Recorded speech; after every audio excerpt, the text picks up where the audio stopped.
Welcome back to the program. This is BottomLine Africa, right here on KTN News. Now, there have been widespread protest and condemnation since the EU Observer Mission published a report on its observation during the 2 rounds of presidential elections last year. And now the report that was released by the EU's chief observation mission in Kenya, Marie Shaka, is now the center of attention of the European Parliament sitting in Strasbourg, that is in France. So what will the debate mean for Kenya? The report has already outlined 29 recommendations which the observers say Kenya has to implement if it has to improve its election procedures. And part of that report include strengthening independent institutions. They're also calling for, promoting democracy within political parties. They're also saying there should be some sort of an inclusive review of the electoral system to promote the participation of women and inclusivity. And last but not the least, they're calling for inclusive legal requirements. Of course, those are just some of the recommendations there by the EU. And of course, once again, Kenya was the center of attention. They were debating Kenya's last year election in their parliament today. Let's now listen into some of the contribution that was made a while ago by some of the representatives there. Kenyan people, including 5 million young people, went to the ballot boxes last year. Their hope was to help shape the future of their country. It is deeply disappointing that political leaders and security forces traded this for dispute and division, intimidating citizens, polling staff, civil society and the judiciary ahead of the October rerun. The result is a country bitterly divided along political and ethnic lines at a time when the EU is looking at Kenya to be the engine of growth for East Africa and a partner in managing migration. We are one of the most generous providers of aid, £500 million in the current financing period, which are projects under the Africa Trust Fund. Our priority should be to use this as a leverage to support democracy and civil society in a meaningful way, not as a tick box exercise. But we really have got to ensure that recommendations made by electoral observation missions are fully implemented and are in sync with the projects we are supporting there.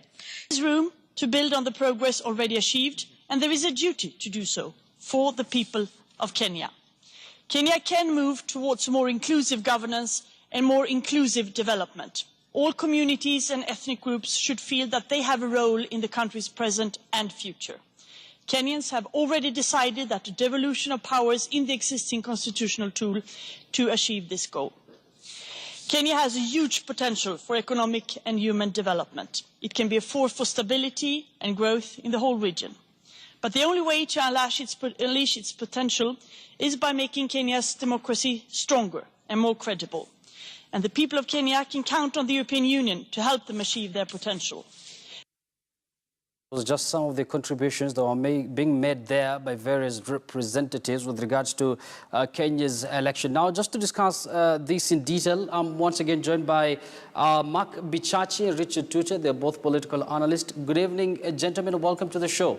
Thank you, Yusuf. Good evening and Happy New Year. Happy New Year to you too, Mark. And I think you're supposed to get a place in the Guinness World Book of Records. I'm going to tell you why after the show. But for now, let me just begin with some of the recommendations or some of the statements that were made earlier by some of the representatives there at the EU Parliament. Of course, this is not the official message you're getting from the EU Parliament. What they're saying is that they need to see some sort of a constructive dialogue between the two main political or the two main protagonists, that is NASA and Jubilee. Do you think this is something that can be done, provided, bearing in mind that NASA has been also talking about the same issue?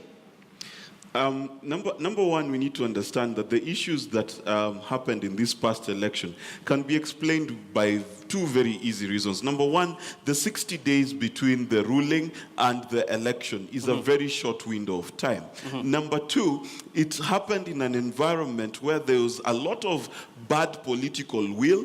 There was a lot of political interference, not just in terms of the IEBC, but in terms of the legislature as well. Yes. Now, in that that background, you expect that there will be very many mistakes that would happen, not as an occasion of commission, but more likely out of omission. Now, that being said, the political stands that we have today are unnecessarily difficult if you look at them in the context of where we are as a nation. They are difficult because politicians have chosen to take hard stances, not because there are issues that are too difficult to solve. And this is what I mean.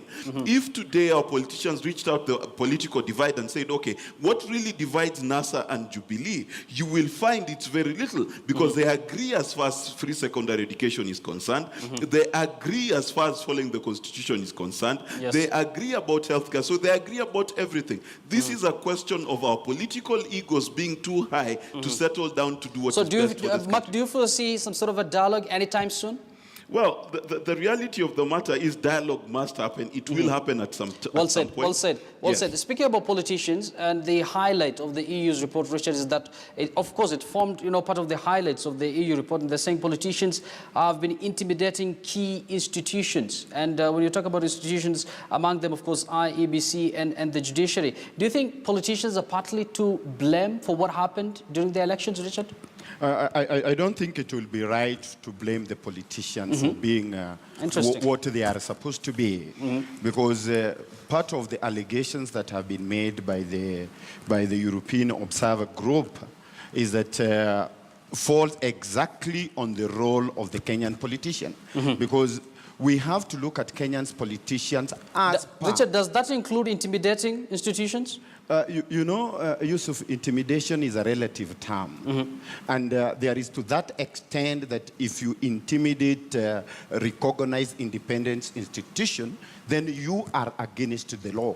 And until such a time that somebody have not crossed that red line, we cannot say that that person have acted in a manner that it can be said that he is intimidating those independent institutions. Because some of these allegations that are intimidation, they are just opinions that are being shared by the politicians. Yes. Mark, you're going to react to that shortly. But Richard, perhaps there's so many Kenyans who are asking why is Kenya even being debated by the EU Parliament? Perhaps can you tell us their role? Do they have any role to play when it comes to Kenya's election? You realize, Yusuf, that one thing that is coming out clearly from the European Parliament is that if you look at what every member within that parliament was saying, you can be able to get something that it represents the foreign policy of that particular member's country.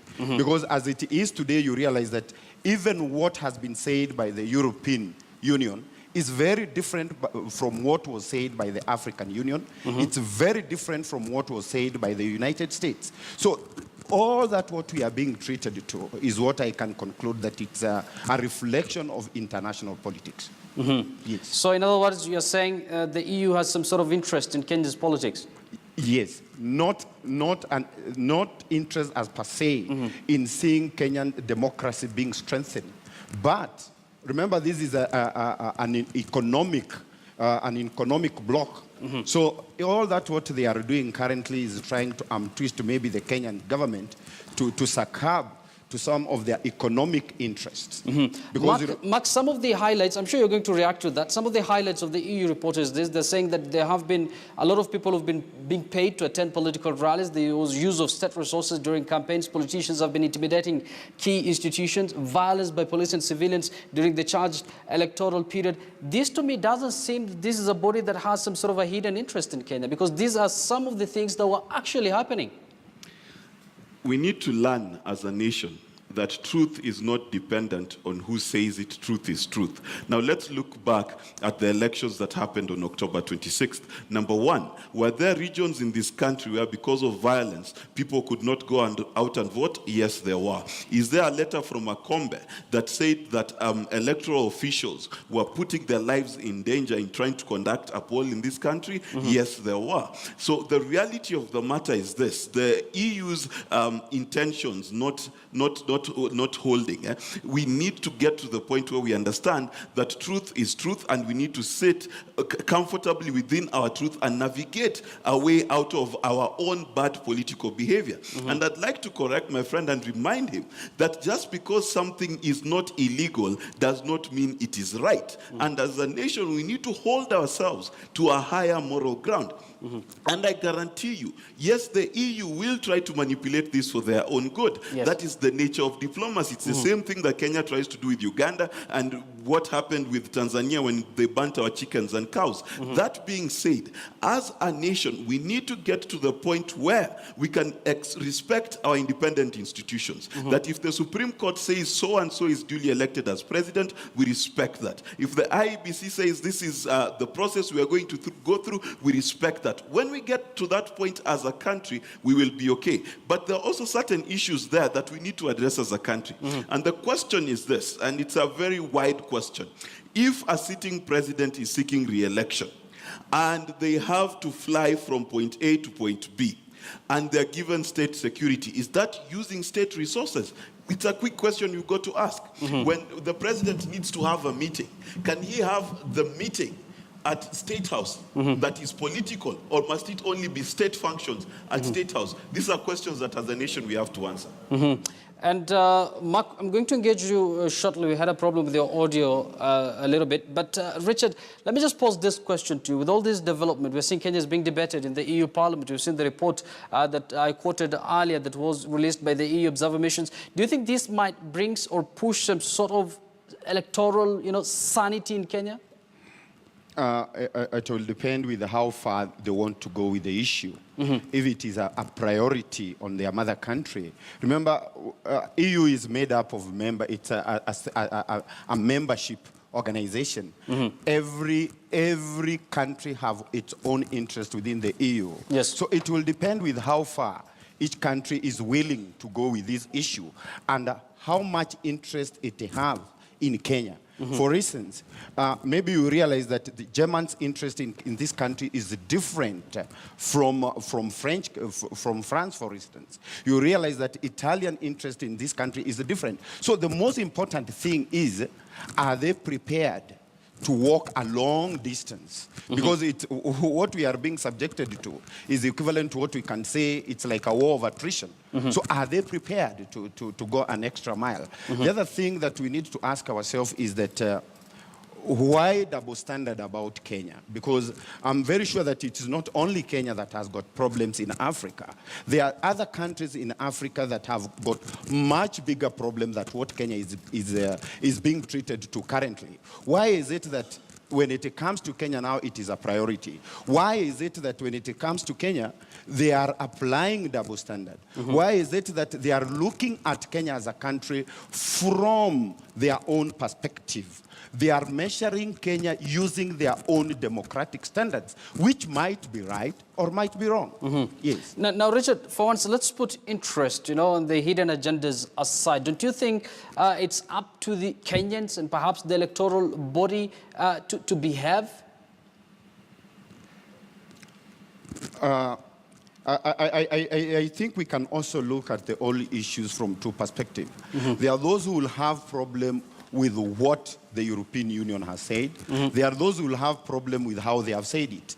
But in terms of what they have said, we cannot also say that the 75-page document is totally wrong. There are some aspects that they have talked about. Because you remember, as much as the whole document is 75 page, they have also summarized it to about 13 conclusions. Like, for instance, issues to do with women participation, the issue of gender requirement within parliament, the issue of respect for independent institutions. These are issues that can now be discussed. They have also raised issues to do with the changes to electoral law, some few days towards the election. These are issues that Kenyans can come up with a Kenyan solution, not a European solution to this problem. Yes. I understand Mark is now ready. Now, Mark, I'm sure you've heard some of the contributions made there by Richard. As much as you're going to react to that, are you foreseeing a situation where we're going to hold election, in Kenya free of any kind of problems? You know, the funniest thing about Kenyan problems is they're both very complicated and very simple. They're very complicated for as long as we have the same political class acting the same way. And this is what I mean. If we continue to intimidate electoral officials as a country, we have a complicated problem. But if we decide to respect our institutions, which is a decision we can make today, then the problem is very simple. The real question that we as Kenyans have to ask ourselves is, are we going to reimagine and re-engineer our culture as a nation? That we need to become a people that when exams are held, we can all stand proud and say that these results of the exam are genuine. We need to be the kind of people who can say that when Parliament passes a law, we all can abide to it because we all voted for that Parliament. If that is the journey that Kenya is going to take, then we have a way forward. But for as long as we remain as a people whose opinion is only informed by the opinions of our politicians, and more specifically our tribal leaders, then we will forever be lost, no matter how beautiful a law we pass. Now, Richard, of course, this report that was released by EU, and of course, them debating Kenya's political situation today just comes basically 2 weeks before NASA is going to swear in Raila Odinga as their people's president. One of the things NASA has been calling for is a dialogue between them and Jubilee. It's something that sentiments that have been shared by some of the representatives at the EU Parliament. Do you think this can give NASA some sort of traction? I think nobody, if you realize that both Jubilee and NASA, they are all up for dialogue. But now the question is their agenda of the dialogue. That is where the whole problem is. But I think this report may be picked up by NASA and to form basis of the agenda of the issues to be discussed, and especially the 13 issues that have been raised in that report. Because if you look at the 13 issues that have been raised into that report, they form core of what NASA has always been agitating for. And they've also formed core of what NASA has always been saying, that these are the things that are required. They require the dialogue to rotate around. So maybe it is a plus for NASA currently. Yes. Well, Mark, what do you have to say about that? Because these are some of the sentiments here shared by NASA as well. When you talk about dialogue, it's something that NASA has been asking for as well. Do you think it's going to give them traction ahead of their swearing in that they've been talking about? That would be very hilarious, because one of the recommendations is inter-party democracy, intra-party democracy, which again NASA itself needs to learn, because even as we speak, there's a huge fight within NASA about positions. Number two, intimidating officials of the IEBC. Again, NASA was quite guilty of this in the October 26th election. And this is why it's very critical for us as Kenyans to not look at these issues as NASA or Jubilee, but to look at them as Kenyan issues that we need to address. The mistake that we keep making as Kenyans is we subject the truth to the elements of our political parties, which never leads us anywhere. The reality of the matter, that every single person who demonstrated against people voting and stop people from voting is guilty, just as I am guilty, because I live in a country where we allowed that to happen. When I take responsibility as a person for the actions of my countrymates and begin to hold them to a higher standard, then we can begin to solve this issue. But when we begin to say and color the truth in terms of red and NASA blue, it's not going to work at all. Richard, I think you're going to make your final comment. Now, of course, Kenya is being discussed in the international arena. EU, of course, is a big, of course, the EU Parliament is something that, Kenya has to take seriously. Do you think this will put the country in a bad light? It depends also with the strategy that the Foreign Affairs Ministry will develop towards responding to all those issues that have been raised by the European Union. It will also depend on on whether as a country we are going to take that report positively. I agree with my friend that among the 13 issues that have been raised into that report, not all issues into that report are trivial. There are those that are genuine issues. Because you will realize that in that report it has also captured issues to do with the deaths that occurred. These deaths that are alleged to have been committed by both sides in the political divide. So these are issues that as a country we can look at positively and maybe emerge out of it all being stronger than we were before. Yes. Mark, do you think it's going to, whatever is happening at the EU, do you think it's going to put Kenya in a bad light? Because there are some of the representatives there who are comparing the 2017 elections, to what happened in 2007. Well, there's a saying that any publicity is good publicity, and I'll tell you why it's good publicity in this perspective. That we have the European Union discussing the nation of Kenya. That tells you our importance in the international stage.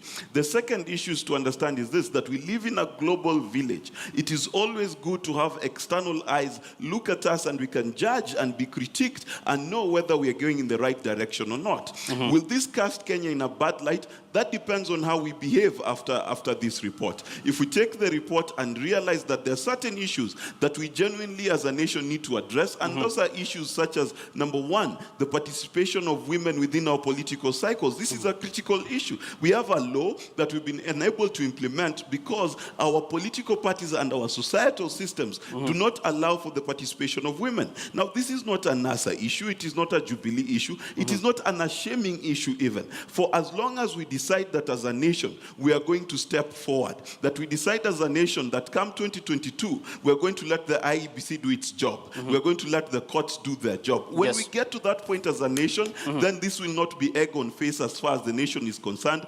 This will be another stepping stone to greatness. Everybody's longing for that day. Many thanks, Mark Bichachi, for your input. Of course, Mark is a political analyst, as well as Richard Tuta. And on Twitter, Paul, earlier we did ask you, do you think EU's parliament will help push electoral justice in Kenya?